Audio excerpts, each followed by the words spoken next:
How's it going? I'm presenting on the effect sleep has on college athletes.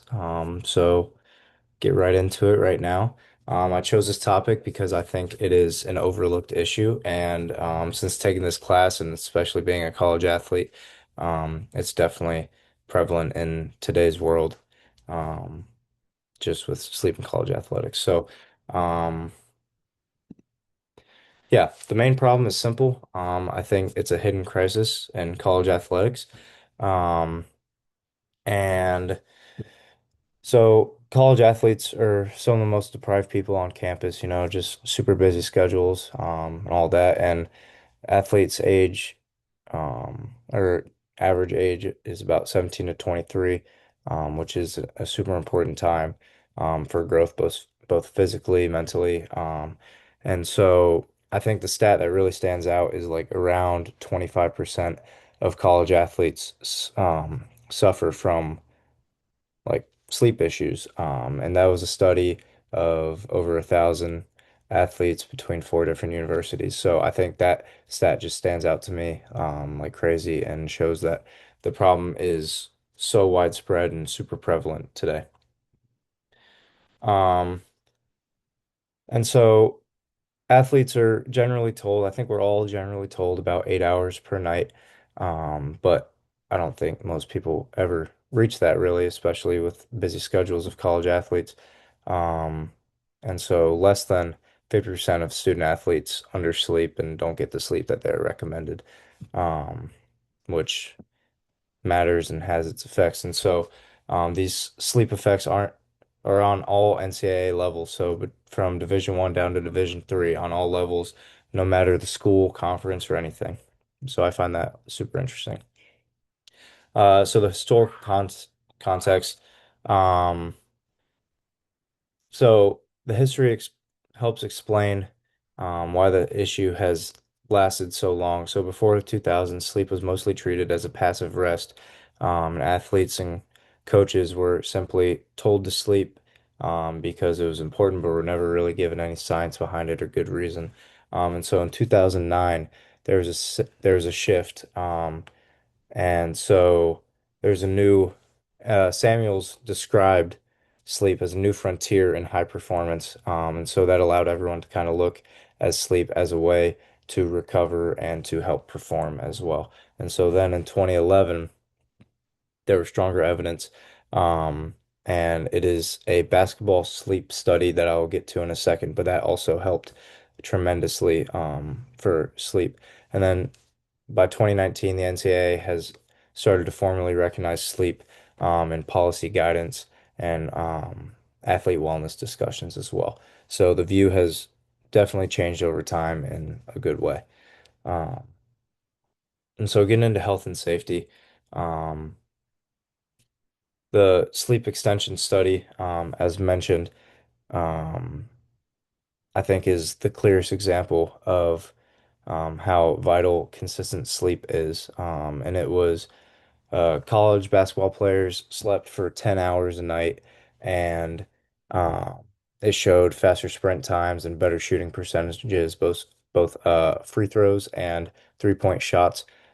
Just again, proving how vital sleep is.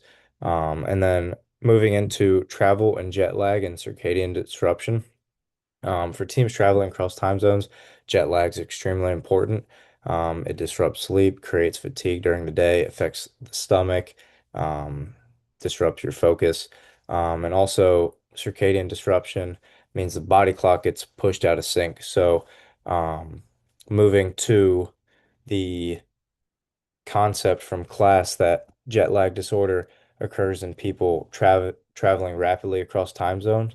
Jet lag, is an extremely important topic to discuss, and that goes into circadian disruption too. And I'll get into it later with, certain ways of helping that with, light exposure. But um, yeah, so.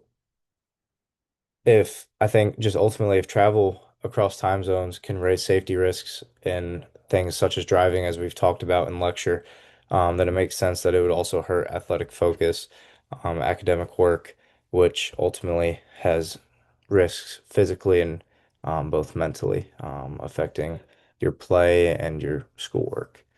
Um, so getting into societal risks and impacts, the risks of poor sleep go beyond athletics, such as grades. You know, um, people that sleep poorly or athletes that sleep poorly have a higher risk of GPA consequences. Um, they can also have mental health issues, as poor sleep leads to potential raise of anxiety. And once you get in a route of or a rhythm of bad sleep and anxiety and a tough schedule, it's kind of hard to break. And then there are also institutional gaps that exist. A lot of schools still don't have strong policies or resources to deal with athlete sleep in a serious way. So the burden falls to the athlete, even when the schedule itself is part of the problem. So past interventions, as mentioned, there's a sleep extension test of 10 hours for the players, travel management protocols such as light exposure strategies before traveling. And then there's also objective schedule data. Um, so coaches and administrators have research showing that early practice and early workouts can hurt sleep quality. And it matters because it's actual evidence to schools that they can make a change. And it's not just an opinion anymore, but evidence that they can eventually make reforms. So the barriers are, of course, rigid schedules. It's very hard to change these rigid schedules because, you have so much in a day.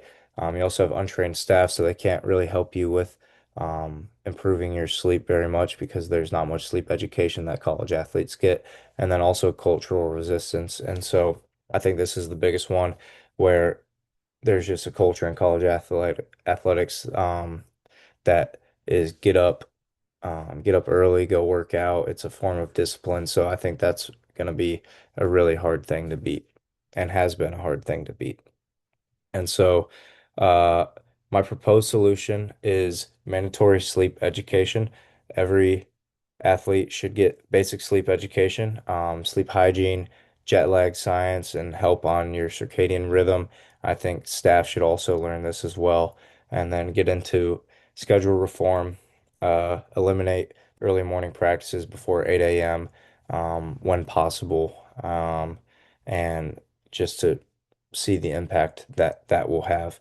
Um, and then travel sleep protocols, just like, again, educating people on how you can travel better across time zones and getting into the second class concept of retinal light exposure is the most powerful synchronizer to entrain endogenous circadian rhythms to the Earth's 24-hour day. Um, and so just kind of tying that into jet lag, it's a way with light exposure to kind of reset your circadian disruption and it's a way to limit the major effects that jet lag can have on you in a few days span. So the timeline is um, just a few years as phase one is 1 to 3 months as just assessment and training, training athletic trainers, sleep science, and the basics of sleep. And then launching that education is phase two, 4 to 6 months. Um, and then the schedule reform as you start to push back practices and let these student athletes sleep more and more, and then the full integration of it all after 2 years. I think one risk is potentially um, limiting the amount of classes that students can take or student athletes can take because you're pushing back practices. So that takes away time in the afternoon that students could take classes that they may want to take, but that might not exist at many universities. But I know that could exist at a place like Harvard. And so the expected impact is, of course, increased athletic performance, as we saw with the basketball player study. Sh Faster sprint times, higher shooting percentages, higher accuracy scores, um, and also higher academic success. So just doing better in the classroom. And so when these two go together, I mean, that can only help mental health, but also just sleeping better can help mental health and well-being and reduce stress. And I think all these are something that every student athlete deals with, maybe not on a day-to-day basis, but consistently throughout a year. And so I think these implementations will have a significant impact on all of this. Thank you. Have a great night.